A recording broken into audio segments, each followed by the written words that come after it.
অনেক জল্পনা কল্পনার পর অবশেষে ওয়ানডে ক্রিকেটকে বিদায় বললেন মুশফিকুর রহিম। চ্যাম্পিয়ন্স ট্রফির হতাশার পর বুধবার রাতে নিজের অফিসিয়াল ফেসবুক পেজে এক আবেগঘন বার্তায় অবসরের ঘোষণা দেন তিনি।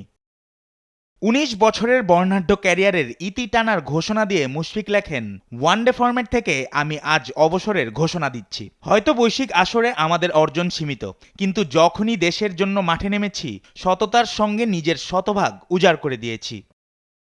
বাংলাদেশের ক্রিকেটে একটা আলোচনা অনেক দিন ধরেই চলছিল, চ্যাম্পিয়ন্স ট্রফির পর সিনিয়রদের কেউ কেউ সরে দাঁড়াবেন। নানা নাটকীয়তায় দলে ফেরা হয়নি তামিম ইকবালের, সাকিব আল হাসান খেলতে পারেননি রাজনৈতিক পরিস্থিতি ও বোলিং অ্যাকশন জটিলতায়, আর দলকে নেতৃত্ব দেয়া মুশফিক ও মাহমুদুল্লাহ রিয়াদের পারফরম্যান্স হয়েছে প্রশ্নবিদ্ধ। চ্যাম্পিয়ন্স ট্রফিতে বাংলাদেশ দল একটিও জয় পায়নি। ব্যক্তিগতভাবে ২ ইনিংসে ০ ও ২ রান করে সমালোচনার মুখে পড়েন মুশফিক। অনেকেই ধারণা করেছিলেন হয়তো এটাই তার শেষ ওয়ানডে টুর্নামেন্ট। তবে মাহমুদুল্লাহ এখনো কোনো সিদ্ধান্ত না জানালেও মুশফিক অপেক্ষা করেননি। ২০১১ সাল থেকে ২০১৪ সাল পর্যন্ত বাংলাদেশ দলের অধিনায়ক ছিলেন এই উইকেট কিপার ব্যাটার।